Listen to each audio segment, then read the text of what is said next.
You can't continue to keep hurting people and nothing ever happens. Everything in life, you're gonna have people that are bad and people that are good. You have to choose your side. Puffy, Puff Daddy, Diddy, Sean Combs, all of these reincarnations, all those name changes are attached to really bad deeds. You know, God told me to do nothing. See, but you understand, you're doing something. Other people that need to do something, because this is ridiculous, y'all watching. Us watching this shit. You feel me? So he wants me to do nothing and to figure out whatever. I know you, Puff. I know you hide things well. I know you bury things well. I know you lie well. Send it to us. That's why God telling me not to do nothing. Y'all do it. Y'all see it. Y'all watch this shit. You didn't think I would ever get to the point of telling people what you've done. I'm not really supposed to be doing that. Put us in a room with people who don't know. And he's the most powerful man. I want to fight for, just and not guilty. Like, I want to have a life to be able to live. It's really going to be hard for me to take more hits than I take it. We need the core theme to be, you didn't do anything wrong. We're losing sight of the big picture, man. It's the middle of September and there's still no indictment. Then you have to have a spokesman. You have to have some sort of comms to constantly be pushing that, Mark. When you're a leader in that way, it's admirable until you get to the point where you want to control everyone around you. He got to that point. It's like Scarface, the movie. I want the world and everything that's in it. But you got everything. Hey, yo, New York, we did it! Harlem, we did it, Mount Vernon, we did it! Nobody's gonna be bigger than me. Sean is the 1% of the 1% of the 1%. We'll never see a Sean in my lifetime again, ever. It was like the more money he got, the more power he got, the more power he got, the more money he got. And he always felt like money can get him out of everything. I do feel it's important that we let the public know from the juror standpoint, just kind of how we reach the verdict. It's not everything that the media has put it out to be. You want to put the stuff in my fanny pack, King? He's creating a narrative always. He is the best storyteller in hip-hop. He thinks he's Black Superman. I can do what I want. You can't go on for long in life doing the things that he was doing before something eventually happens. You can't continue to keep hurting people and nothing ever happens. It's just a matter of time. I was dazzled by his ideas and his unique talent. But he was a very different Sean Combs back then. Sean was 19 when he dropped out of Howard University. He wanted to be in the flashy, swaggy music industry. He started off dancing, wanting to be in videos, wanting to be a pop culture mover and shaker at a time where things were changing. The late 80s, it was fantastic. There were a lot of independent labels that gave birth to hip hop in the way that we know it today. Heavy D was the biggest rapper signed to Uptown. We called him the official mayor, and his influence reached all the young people in the neighborhood, including the young Sean Combs, who was at Mount St. Michael High School, a Catholic private school. He would knock on Heavy D's door every day. The only entrance into hip-hop at that point was Andre Harrell and Russell Simmons. Into the corporate hip-hop world, into the money. Sean had impressed Andre enough to give him an internship, and that was the beginning. He had the Gumby, and he looked like a scholastic dweeb, but Sean was so determined. Andre Harrell, Heavy D, I'll Be Sure, they had all the money and all the power, and I was like, I don't know what they did, but that's what I want to do. Sean grew up with the illusion of what masculinity looks like. My first encounter with Sean, I remember it like yesterday. My family, we rented the first floor of Sean's house. I was my mom and dad's only child. So now Sean has somebody to brother up with. We experienced a lot of firsts together. I didn't know much about him. I know that he had a big ego. I met him around 89, 90. My job was to promote music videos. And Puffy, he was always doing the party promotions, so he's always like handing out the flyer. They were the most successful parties at that time, but they were all about promoting himself. I went to a party for a good friend. It was getting very late.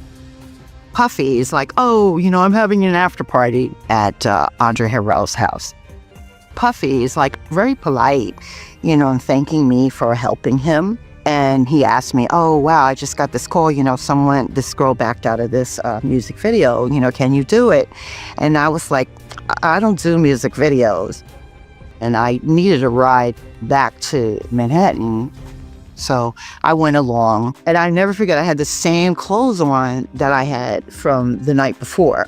The music video was called Straight from the Soul by Finesse and Sinquist.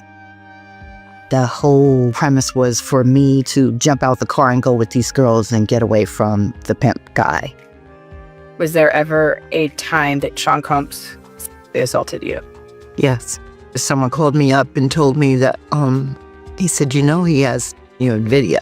And I was like, what? I approached a lot of people for help.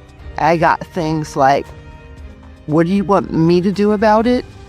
To, if I help you, I can't get into his parties. I avoided him for a very long time. I ran into him one day. He came to me. He got on his knees and swore he did not do this thing to me and denied it. And that is the very last time I talked to him. If you think you know the whole story, you're wrong. We are going episode by episode through The Reckoning, and the timeline of these revelations is actually terrifying. I'm showing you the clips, the reactions, and the moment the case turned upside down. Here is the full season breakdown.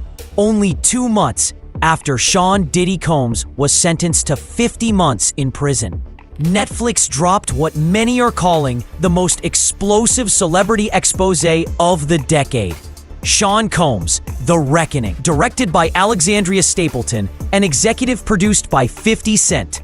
This 4-part docuseries isn't just another music biography. It's a full-blown autopsy of a fallen empire. The first episode opens not with a scandal, but with a dream. Grainy archival footage of a young Sean Combs hustling through the halls of Uptown Records, wide-eyed and ambitious. It's the story of a kid from Harlem with charisma sharp enough to bend the room.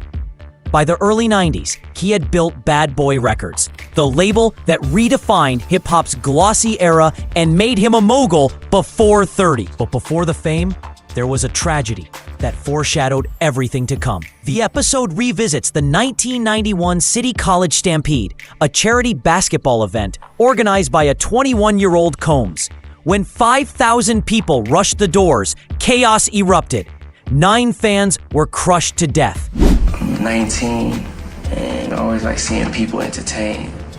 And I thought, over the holidays, just wanted to throw a celebrity basketball game in Harlem. I was at the game. I was on the floor. All of us was there. Every rapper in New York, right? Your MTV Raps came. I'm at City College in the heart of New York City for the Puff Daddy Heavy D first all-time celebrity all-star classic. That was one of the biggest basketball games. If that would have turned out correctly, it would have went down in history. There's no more room, but everyone still wants to come. We open up the doors, everybody starts flowing through, but then thousands more come. Sean over-promoted, overhyped, and that led to a crowd. The death toll from last week's stampede at a New York charity basketball game has risen to 9. One of the unanswered questions remains who's to blame for the stampede that killed 9 people. My dream for this evening was to bring a positive program to my people, to people of my age, and to people in my community. Whatever must be done to ensure that this never, ever, ever happens again. That's how he got super famous, was that game and those deaths. That's the beginning of Puff Daddy. Brass that afforded Uptown its distribution money wanted Sean out. There were no charges filed, but investigators quietly debated his culpability. The doc frames this as a turning point, the moment where ambition and recklessness first collided. From there, the reckoning dives into Kirk Burroughs' disturbing recollection that following the stampede, a distraught Combs allegedly struck his own mother, Janice, in a fit of rage. The scene is gut-wrenching, not just because of the claim, but because of who it involves. Kirk Burroughs' allegations claims that he firsthand saw Diddy slap his own mother, Janice Combs. Here's what he said. He was holed up in a hotel on the east side, him and his mother. He didn't know what was going to happen. And I saw Janice question Sean, and I saw him put his hands on her, call her a and slapped her. Janice Combs has since publicly denied the allegation, calling it inaccurate and patently false. According to reports, Janice Combs has addressed this. She said, "I'm portrayed as an abusive parent. This is untrue. As I have stated previously, I was a single mother raising my son. I held 3 and even 4 jobs in an attempt to provide a comfortable upbringing and quality education for my child. I raised Sean with love and hard work, not abuse. The allegations that my son slapped me while we were conversing after the tragic City College event are inaccurate and patently false." Still, the inclusion sets a dark tone for the series, that the violence wasn't born in fame, but maybe always lived close to it. Then comes one of the most chilling testimonies in the episode, Joy Dickerson Neal's story. She claims that in 1989, long before Bad Boy Records, Combs drugged and sexually assaulted her, and that he recorded the act. Was there ever a time that Sean Combs assaulted you? Yes. Someone called me up and told me that, he said, he has, video. And I was like, what? I approached a lot of people for help. I got things like, what do you want me to do about it? To, if I help you, I can't get into his parties. Showing the footage to others in the industry. Her mother's handwritten letter to Combs, pleading for him to stop showing the tape, is shown on screen, one of the doc's most haunting visual moments. Combs has denied the allegations, but the case remains open. What director Stapleton captures beautifully is the central paradox of Diddy's rise. Every success came with a shadow. The title Pain vs. Love isn't just about relationships. It's about the war between control and compassion, between the public image he built and the private chaos that followed. By the end of the episode, the tone shifts. We see Diddy in vintage footage, dancing, celebrating, untouchable. As narration warns, and just when the world started celebrating his genius, tragedy struck again. The music fades, the lights dim, and you realize this is not a story of success. It's the story of what happens when success turns into something darker. Key reaction to Episode 1, Pain vs. Love, hit social media like an earthquake. Within hours of its premiere, #DiddyDoc and The Reckoning Netflix were trending across Twitter, X, TikTok, and Instagram, with fans describing the opening chapter as gut-wrenching, unsettling, and the moment Diddy's mask finally slipped. Clips of the City College Stampede segment flooded feeds, particularly the haunting slow-motion montage of chaos outside the gymnasium doors. Juxtaposed against Diddy's own archival footage from the same night, the emotional contrast struck a nerve. Viewers called it one of the darkest moments in music history that no one ever talked about. My dream for this evening was to bring a positive program to my people, to people of my age, and to people in my community. Whatever must be done to ensure that this never, ever, ever happens again. The hashtag CityCollege91 gained over 25 million views on TikTok within 2 days. Some viewers were shocked to learn that no criminal charges were ever filed, with creators stitching the clip to point out how the tragedy seemed to mark the first time Combs walked away from devastation untouched. One viral tweet read, "That stampede wasn't an accident. It was the first red flag. He's been walking away from other people's pain since day one. Others focused on Kurt Burrows's jaw-dropping claim that Combs allegedly hit his own mother following the incident, an allegation that left audiences divided. Even though Janice Combs publicly denied it as inaccurate and false, the moment sparked furious debate about when and where Diddy's alleged violent behavior truly began. On TikTok, fans dissected every frame of the interview. Reaction videos show users pausing, rewinding, gasping. One creator said, "You can literally feel everyone in that room stop breathing when Burrows says that line. It's not even what he says, it's the way he says it." Meanwhile, true crime podcasters and pop culture YouTubers jumped on the story within hours. Many noted how meticulously the documentary frames early signs of control, volatility, and unchecked ego that later dominate Diddy's career. YouTube breakdowns titled "The Origins of the Bad Boy Monster" and "How the City College Stampede Defined Diddy" racked up millions of views overnight. But the most polarizing reaction came from longtime fans. Some defended him, arguing that young Puff was ambitious, not malicious.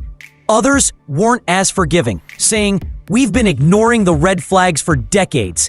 Every rumor we brushed off in the 2000s, it all started here." The episode's most chilling moment, Joy Dickerson Neal's assault story, triggered emotional responses across survivor communities online.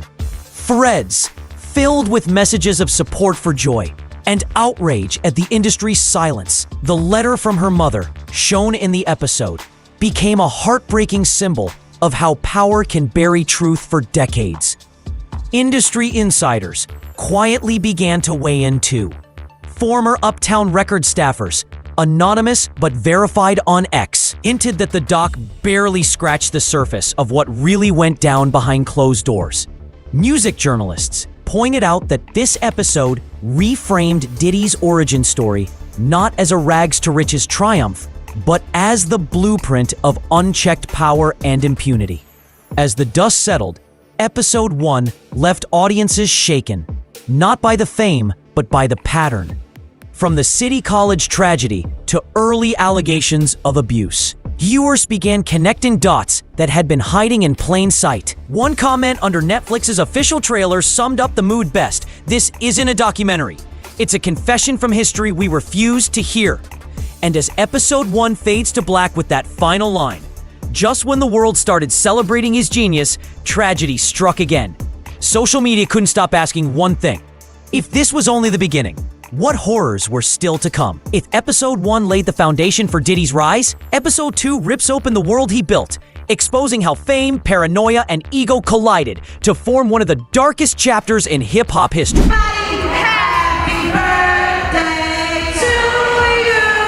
He's saying to himself, how do I get out of this? Maybe I can convince some witnesses that I'm not the guy who I am.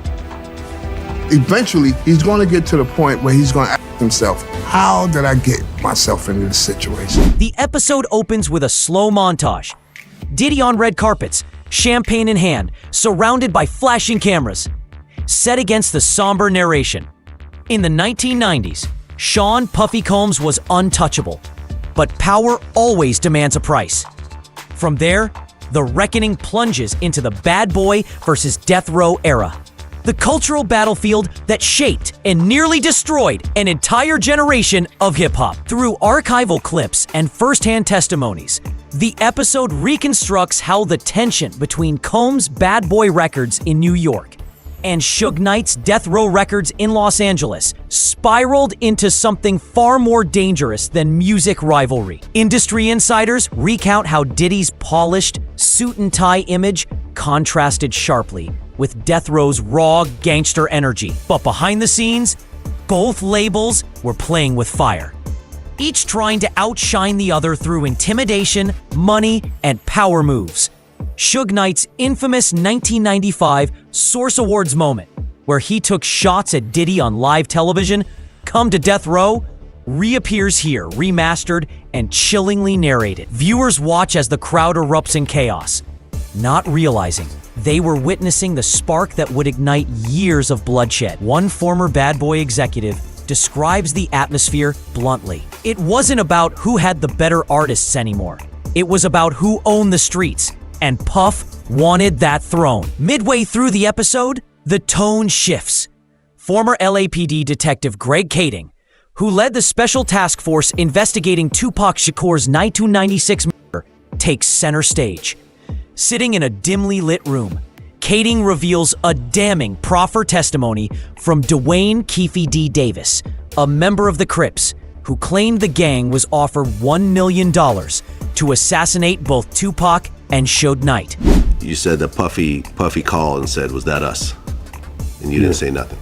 I didn't say nothing. Yeah, you're right. Apparently, there was supposed to be $1 million that Zip was supposed to bring back, but he ended up keeping the money and buying a nightclub with it.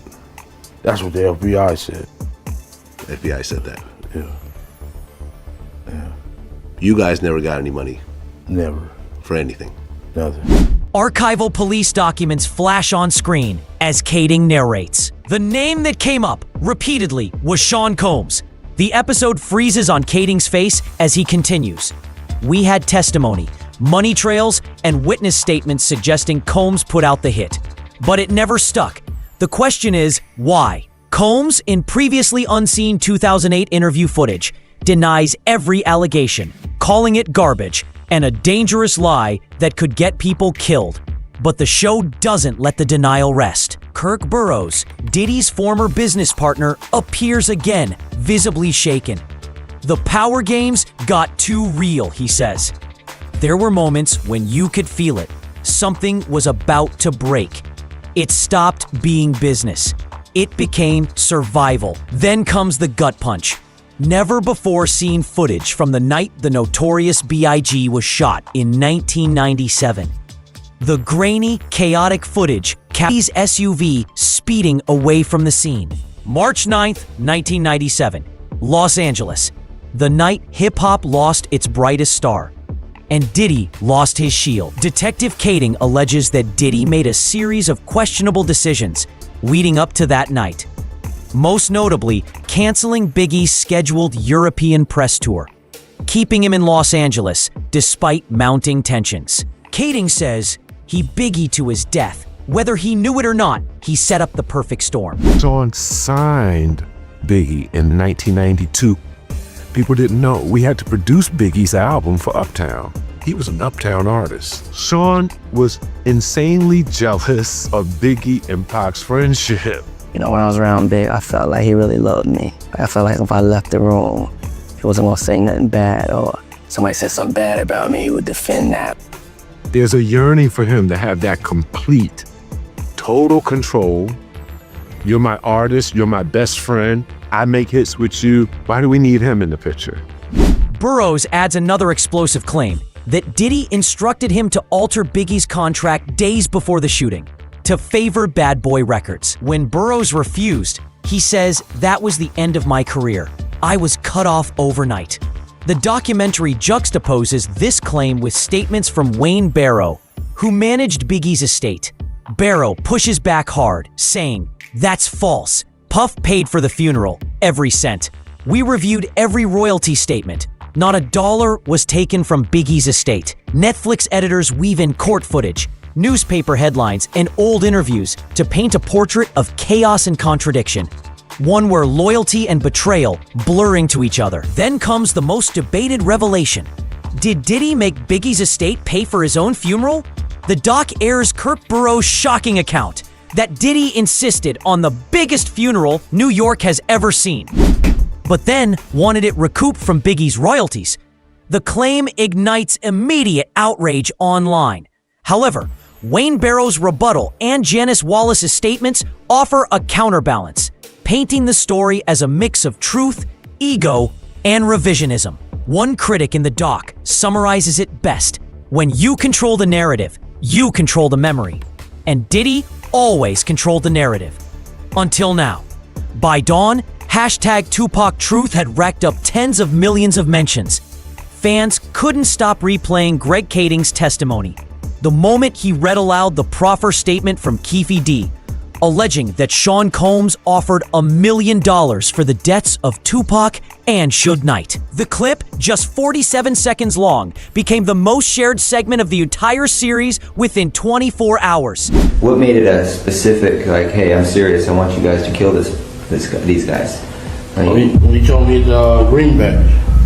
How's it go? How's the conversation go? I mean, okay, listen, I'll do it, but I need $500,000, or, you know, I've got somebody who will do it, but I need $300,000. I mean, we need really specific details regarding that. Yeah, we wanted $1 million.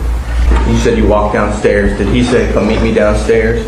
Yeah, he said, come on downstairs and talk to you. Oh. He tells you, seriously, man, I need to get rid of these guys. I mean, he's looking at you in the eyes and he's like scared. Yeah. In your opinion, the specific reason he asked you to come downstairs and talk to him was about that thing, not about liquor or anything. It was about that. You tell him we'll do it for $1 million, and he's like, okay, I'll do it for $1 million. Yeah. He agrees. You shake on it or something like that. He like, man, we'll wipe out quick. You know, it's nothing. Who brought up the amount of $1 million? He did. Puffy did? Yeah. Okay. Wasn't you? No, it wasn't me. TikTok was flooded with reaction videos. Creators sitting in stunned silence, mouths covered, captions reading, "I wasn't ready for this." Others began connecting dots between the documentary's timeline and decades of rumors buried in old interviews. Conspiracy creators reignited long-dormant theories. Some argued that the FBI buried evidence to protect high-profile names, while others speculated that Suge Knight and Diddy were pawns in a much bigger political game. Reddit threads exploded overnight, particularly in r/hip-hop conspiracy, where users began cross-referencing LAPD documents shown in the series with previously leaked police reports. One top comment summarized the collective disbelief. "We grew up thinking this was an East versus West thing. Now it looks like it was all business. Bloody business." The re-examination of the East Coast-West Coast war reopened old wounds across the hip-hop community. Fans started debating the line between competition and blood feud, posting clips of the 1995 Source Awards alongside newer interviews from Suge Knight and old Bad Boy promos. YouTube exploded with explainers titled "What Diddy Didn't Want You to Know," "The Real Reason Pac and Biggie Died," and the $1 million hit, "Fact or Fiction." Hip-hop historians and podcasters rushed to respond, some defending Diddy's innocence, others admitting that after this episode, denial isn't so easy anymore. Even longtime collaborators like Faith Evans and Lil' Kim began trending, as viewers revisited old interviews for hidden clues or emotional tells. The internet was treating The Reckoning not as a documentary, but as a true crime investigation that had finally broken open. The documentary's claim that Diddy ushered Biggie to his death by canceling his Europe tour became one of the episode's most debated topics online. Fans dissected the timeline, comparing Biggie's last interviews with footage from the party and bullshit event. The funeral controversy, whether Diddy allegedly charged costs back to Biggie's estate, sparked moral outrage. Some viewers called it heartless beyond comprehension. Others, citing Wayne Barrow's rebuttal, insisted that rumors were twisting grief into spectacle. Regardless, the debate pushed the documentary into a new realm of virality. People weren't just talking about it, they were investigating it. By the time episode 3 begins, The Reckoning has already pulled back the curtain on Diddy's rise, his rivalries, and the shadow of violence that trailed him through the 1990s. But this chapter, titled Official Girl, shifts the focus from fame to power, from the music to the people he controlled behind closed doors. It's not about the empire anymore.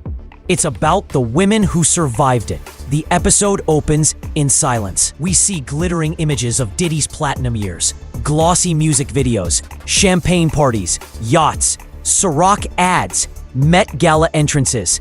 His voice narrates from an old 2006 interview. "I'm a king. I don't chase love. Love chases me." Then the music cuts.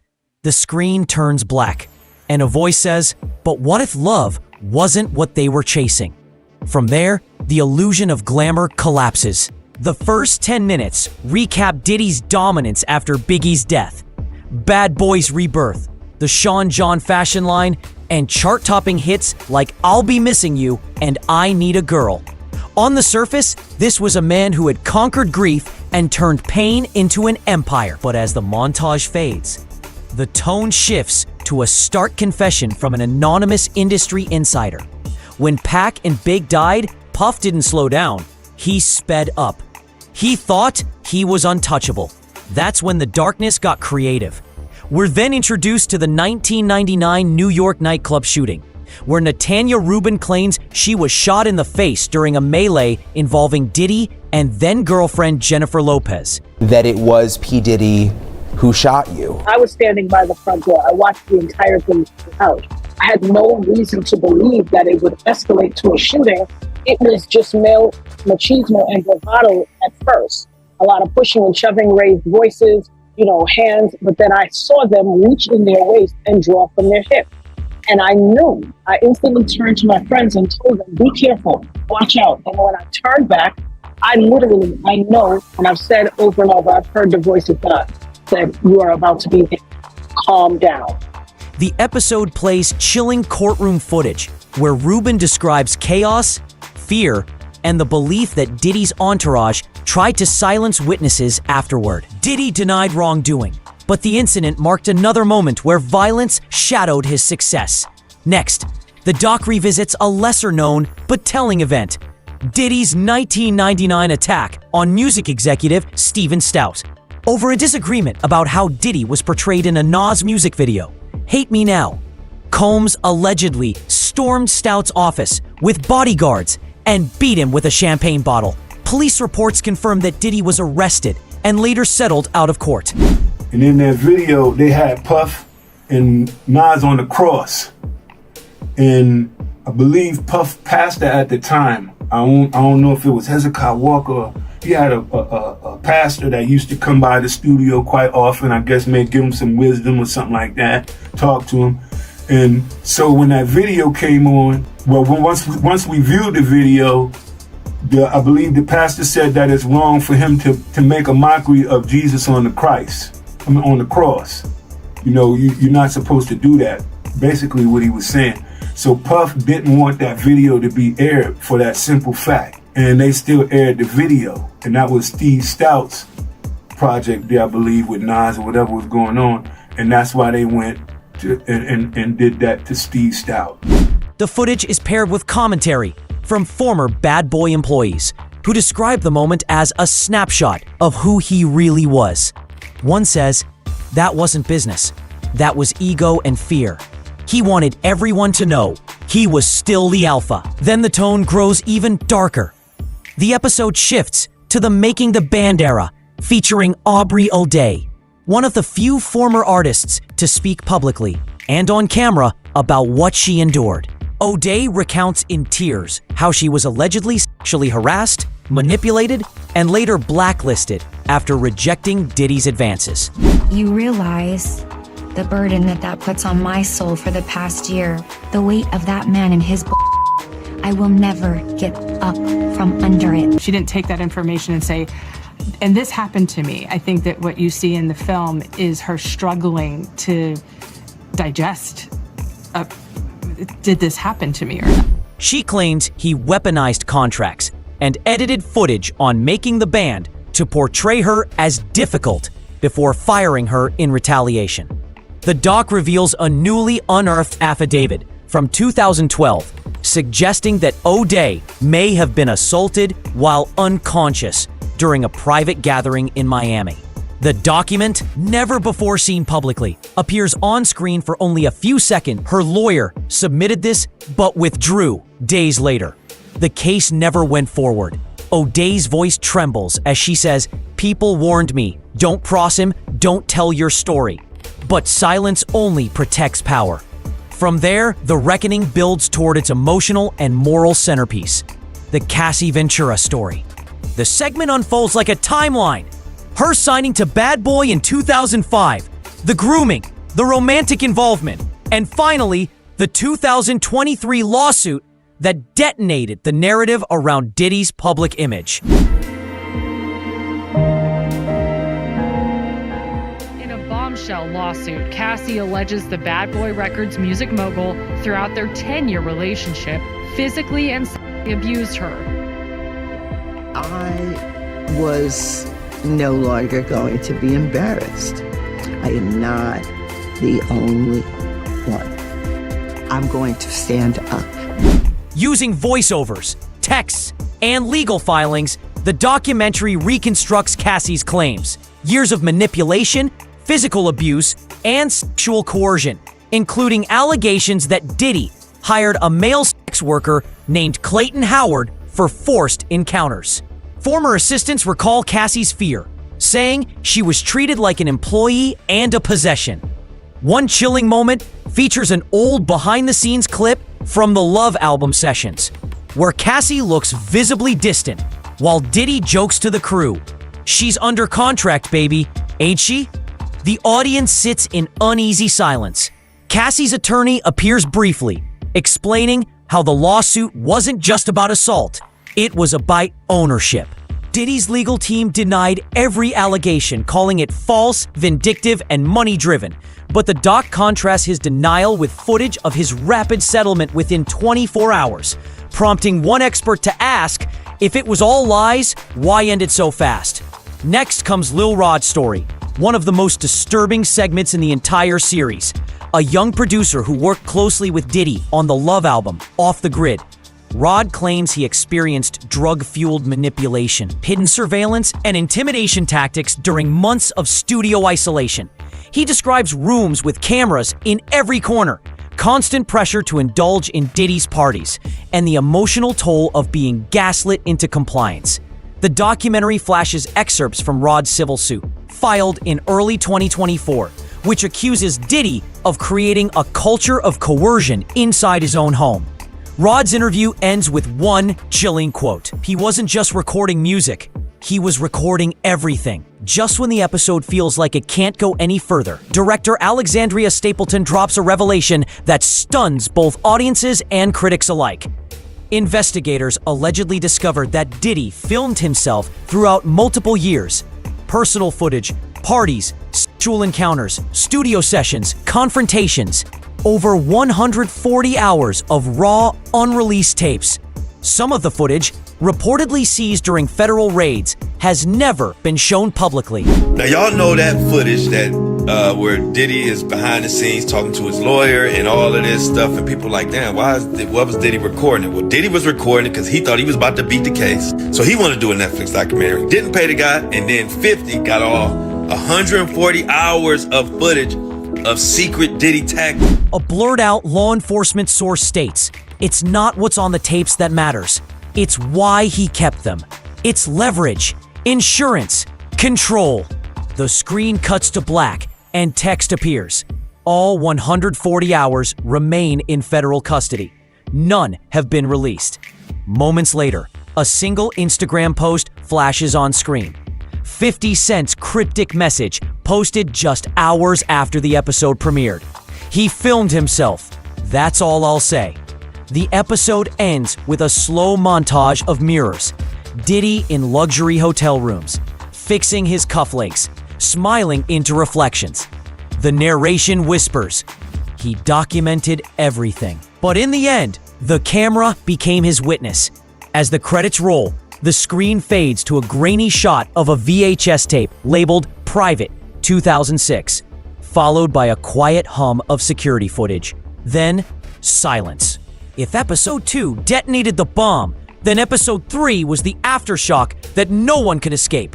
The moment Official Girl dropped on Netflix, social media went from disbelief to collective outrage. Within hours, hashtags like Diddy tapes, hashtag Official Girl Netflix, and Cassie Truth dominated every major platform. Fans, journalists, and even former collaborators flooded timelines with a single chilling sentiment. This is beyond disturbing. It wasn't just the content, it was the tone. The previous episodes had been historical, analytical, and cautious. Episode 3, by contrast, felt like a confession tape from an industry that had been complicit for far too long. By sunrise, the clip of Lil Rod's chilling quote, he wasn't just recording music, he was recording everything. Saying that they was getting their ass taken, bro. Multiple times. Kept partying. Owe you some money? I mean, you know. Yo, what the f is going on in this world, bro? Said I woke up with females in the bed. Then I woke up and Diddy was in the bed. What was Diddy doing in the bed, bro? Had been shared over 40 million times across TikTok and X, formerly Twitter. Reaction videos showed creators visibly shaken, some in tears, others whispering, "How did this stay hidden for decades?" TikTok creators broke down the timeline of Cassie Ventura's lawsuit scene by scene, syncing old red carpet footage with new revelations. One viral video compared her forced smiles during interviews with Diddy to court statements about coercion. The caption read, "We thought she was living the dream. She was surviving it." Hashtag Cassie Ventura trended for 3 straight days, surpassing Free Britney's engagement during its peak. Survivors across social media began using the hashtag #WeHearYouCassie, turning the episode into something larger than pop culture. It became a reckoning for silence in entertainment itself. For the first time, former collaborators and insiders began publicly reacting to the documentary. Some confirmed details that had long been whispered. Others vehemently denied them. Aubrey O'Day, whose segment had already stunned viewers, posted a follow-up video on Instagram Live. Tearfully, she said, "Watching it felt like being 23 again. I kept my mouth shut for years, thinking no one would believe me. Now the world sees why." Within hours, the post had over 1 million views and hundreds of supportive comments from fans and fellow artists. Meanwhile, Faith Evans posted a cryptic message on X. "Sometimes, truth takes too long to come out, but it always finds its way." Fans immediately interpreted it as quiet solidarity with Cassie and the other women featured in the documentary, but not everyone stood behind the doc. Mario Winans, a longtime Bad Boy producer, pushed back in a now-deleted tweet, writing, "Don't let editing fool you. I never saw anything like that. Puff was demanding, not demonic." His defense, however, only fueled further speculation. Many saw it as loyalty born out of fear, not truth. Even Jennifer Lopez was dragged into the conversation as clips from the 1999 nightclub shooting resurfaced online. Fans re-examined her old interviews, searching for subtle hints of what she might have seen or chosen to ignore. If episode 3 was the explosion, episode 4 is the aftermath, the smoldering ruins of an empire once thought untouchable.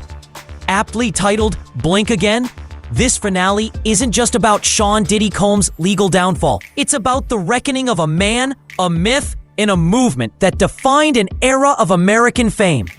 The episode begins in stark contrast to the flash and swagger of early Bad Boy days. Instead of champagne and flashing lights, the camera opens on federal courtroom footage. Muted tones, emotionless faces, and the once unstoppable mogul now in handcuffs. A voiceover from director Alexandria Stapleton sets the tone. For decades, he told the world he couldn't stop, wouldn't stop. But in this courtroom, he finally did. The jury found Diddy guilty on 2 counts of violating the Mann Act, transporting individuals, including 2 male sex workers, across state lines for illicit purposes. He was sentenced to 50 months in federal prison, with 12 months time served. From there, the doc pivots into the intricate chaos surrounding the trial. Over 100 civil suits, witness intimidation rumors, and mountains of newly surfaced evidence. The camera alternates between news coverage and quiet, devastating shots of fans taking down Diddy posters from their walls. For the first time, Blink Again gives voice to the jurors themselves. Their interviews, shot in shadow for anonymity, reveal the emotional turmoil behind their verdict. Connections between Porter's death and sealed lawsuits against Combs, filed in 2019. If Season 1 was the collapse, Season 2 is the excavation, peeling back what remains buried beneath fame, grief, and fear. The teaser closes on a single haunting visual. Kim Porter's smiling face fades into static. 50 Cent's voice returns one last time, low, deliberate, and chilling. If Season 1 was the reckoning, Season 2 will be the aftermath. Then, in a whisper that leaves the viewer frozen, because in Diddy's world, nothing stays buried forever. One juror admits, "We weren't deciding just on a man. We were deciding on a myth, and myths are hard to convict." Another confides, "Some of us believed every word of the victims. Others questioned the timeline. But when those tapes surfaced, the room went silent." They reference the 140 hours of self-recorded footage that allegedly captured everything, from lavish freak-offs to conversations about silencing witnesses. Netflix only shows a few blurred frames, but the implication is explosive. It's clear the tapes became a deciding factor in Diddy's conviction, even though the bulk of them remains sealed by court order. Then comes the moment that sends chills through everyone watching. Former assistant Capricorn Clark, once a trusted member of Diddy's inner circle, takes the stand. She recounts a night when Diddy allegedly kidnapped her at gunpoint after discovering her connection to Suge Knight's family. Her trembling voice echoes through the courtroom. "He told me, if I ever find out you played both sides, I'll have to kill you." I believed him because I'd already seen what he could do. He says, "Hey, I didn't know you had anything to do with Suge. Like, if something happens, I'm gonna have to kill you." He wanted to let me know how it would happen. You will be in a dark park and there will be no one around if this shit goes left. And I'm telling you, like, we just gonna do it like this so you really understand. I never told anyone. I never called the police. Anybody else would have said, "Puff Daddy told me he's gonna kill me in the park." Clark's emotional breakdown becomes one of the documentary's defining moments. The jurors interviewed afterward describe it as the testimony that changed everything. Still, not everyone believed her. One juror admits they thought she was too emotional, too traumatized to be coherent. That tension between credibility and trauma is precisely what makes this episode so haunting. Episode 4 doesn't let up. Former Bad Boy co-founder Kirk Burroughs, already known for his accusations in earlier episodes, drops a bombshell. Sitting stiffly in a dimly lit room, he declares, "I'm also a victim, on multiple levels, not just professionally, personally, sexually." Burroughs describes a toxic, coercive environment at Bad Boy, where loyalty meant submission and silence was currency. He alleges sexual deviance, manipulation, and control, calling Diddy a man who fed off fear. His allegations are corroborated by unnamed former employees who describe closed-door meetings and ritual-like behavior within Combs' mansion. While some of these claims remain unverified, the detail and emotion behind Burroughs' testimony leave viewers shaken. One day, it seemed like out of the blue, my door opens up. Sean walks in. He wanted me to sign my 25% over. And Diddy's over me like this. I'm gonna stay lying down. I'm not. I can't do that, man. He wants it now. And he threatened until I did. It wasn't like he was firing me. I wanted to stay in good graces. I still wanted to be at the company, but I was definitely confused by it. It might sound strange, but if you've ever built something and you want it to last. For the first time, the camera cuts to an old photo of Diddy and Burroughs in 1994.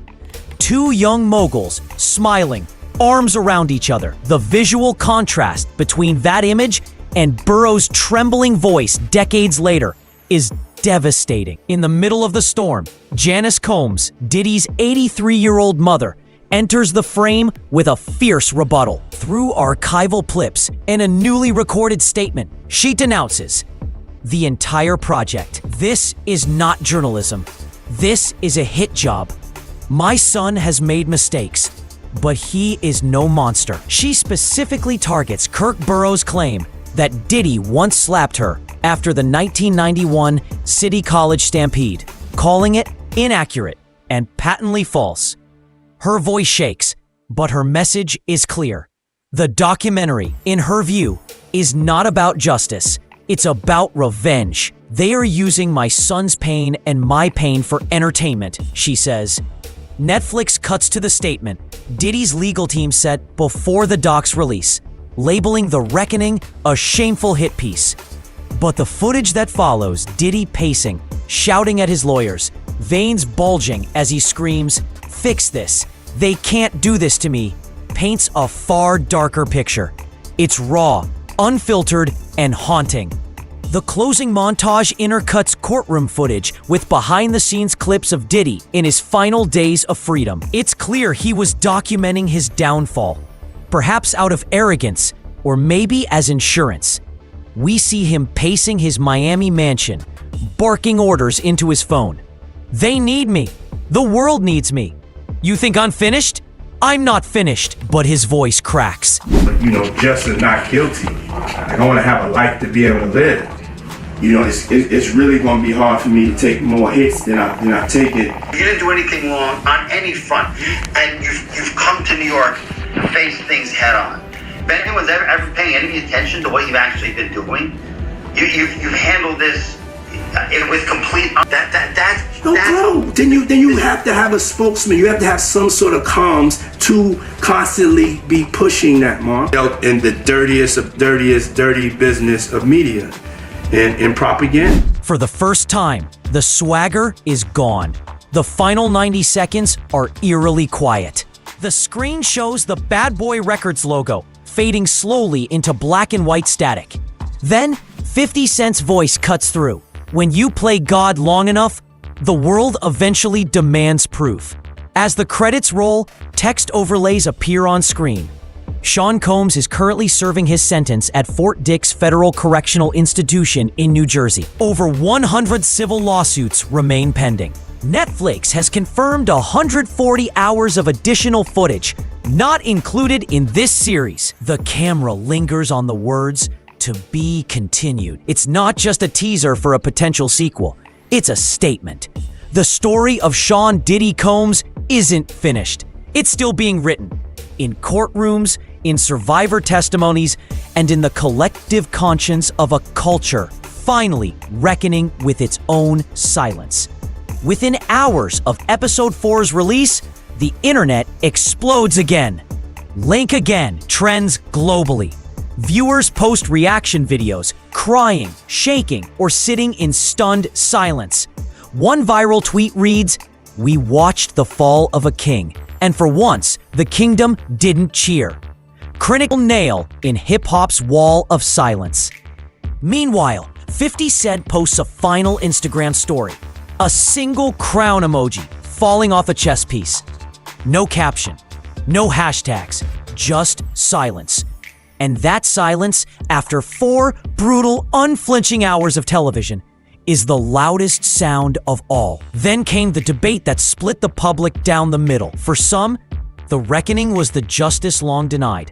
A long overdue exposure of power abuse, manipulation, and decades of silence. For others, it was revenge disguised as revelation, orchestrated by enemies like 50 Cent to destroy a rival while he was already on his knees. TikTok, Reddit, and podcasts erupted into philosophical and moral questions. Is this accountability? One user asked. Or a public stoning? Would this doc exist if he wasn't already convicted? Another replied. The question dominated social feeds for days. Fans reposted side-by-side clips. Diddy shouting at his lawyers in the final moments versus 50 Cent's calm, controlled voiceover.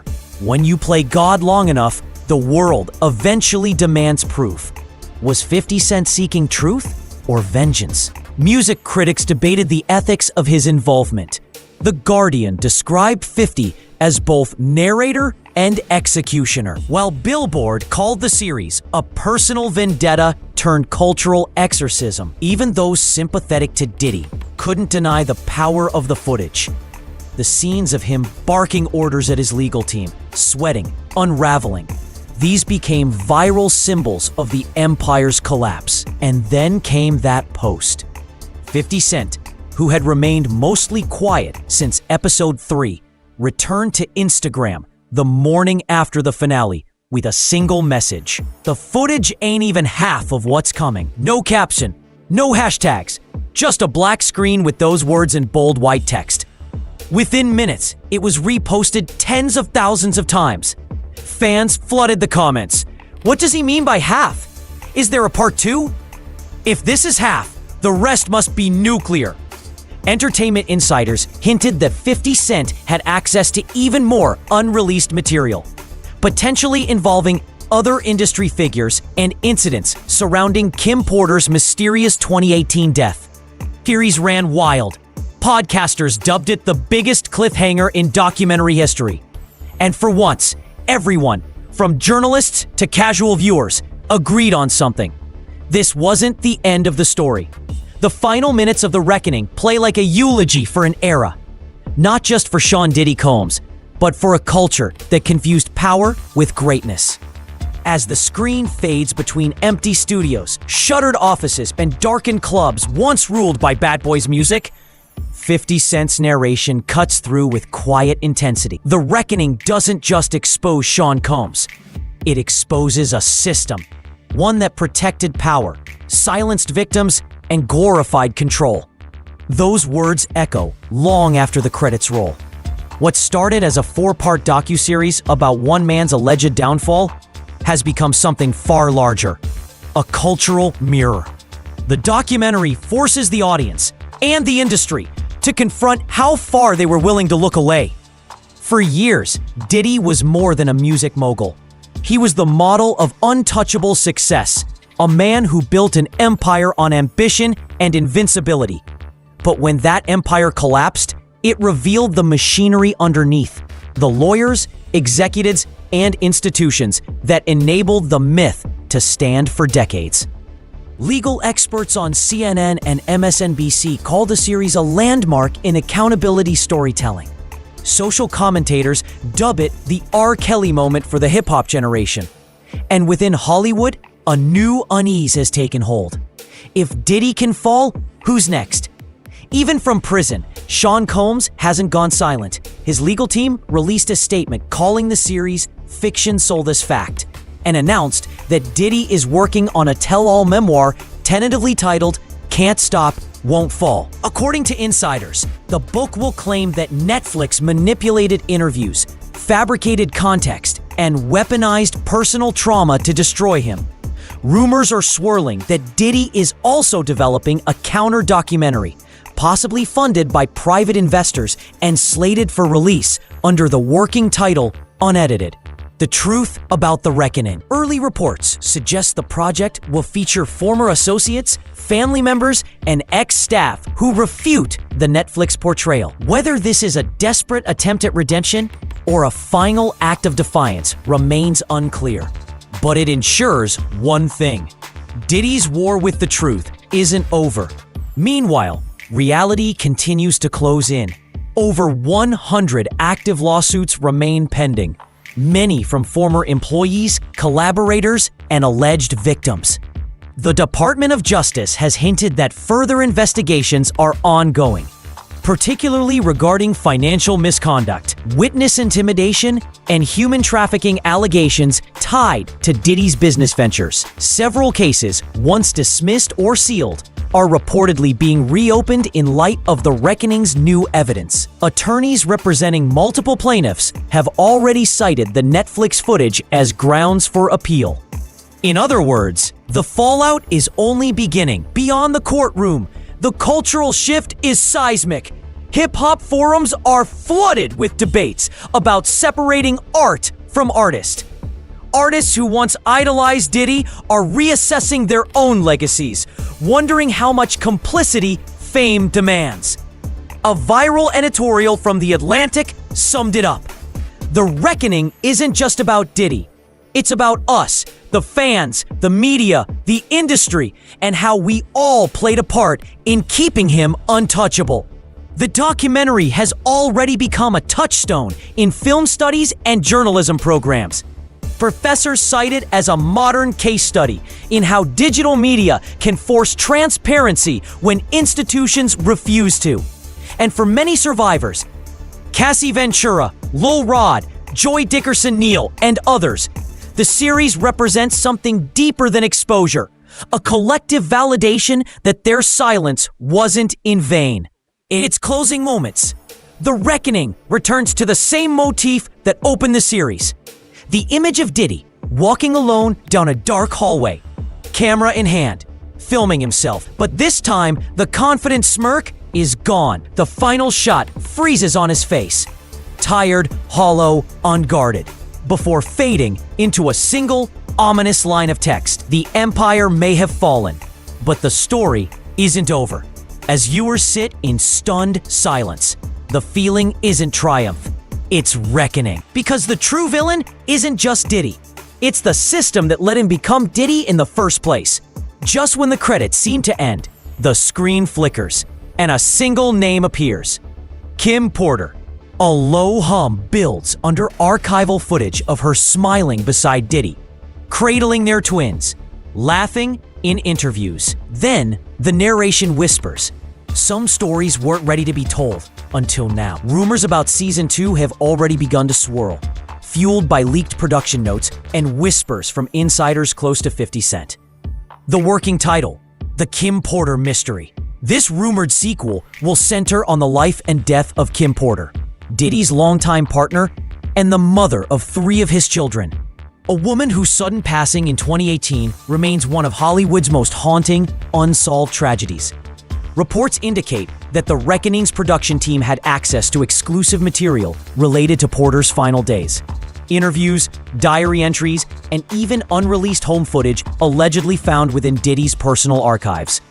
But those scenes were withheld from Season 1, reportedly due to ongoing investigations. Music producer and Porter's former partner Al B. Sure, who has long claimed she feared for her life, resurfaces in early teasers. In 2023, he posted a cryptic message on Instagram before deleting it. They killed her. I'm not afraid to say it anymore. Fans believe his words are the foundation for Season 2's central narrative, a search for truth buried beneath wealth, influence, and fear. According to Variety insiders, 50 Cent is already in talks to produce the follow-up, expanding on the evidence and interviews left out of The Reckoning. Unconfirmed reports suggest the sequel could feature unreleased footage from Diddy's home surveillance archives, spanning 2016 to 2018, new testimonies from former house staff and security members, investigative deep dives into the final week of Porter's life, including the mysterious timeline of her flu-like symptoms, connections between Porter's death and sealed lawsuits against Combs filed in 2019. If Season 1 was the collapse, Season 2 is the excavation, peeling back what remains buried beneath fame, grief, and fear. The teaser closes on a single haunting visual. Kim Porter's smiling face fades into static. 50 Cent's voice returns one last time, low, deliberate, and chilling. If Season 1 was the reckoning, Season 2 will be the aftermath. Then, in a whisper that leaves the viewer frozen, because in Diddy's world, nothing stays buried forever. Let us know your thoughts in comments below. If you enjoyed this breakdown, don't forget to like this video to support the channel, subscribe to Holly Hype TV for the latest updates, and turn on notifications so you never miss an upload. Until next time, peace out.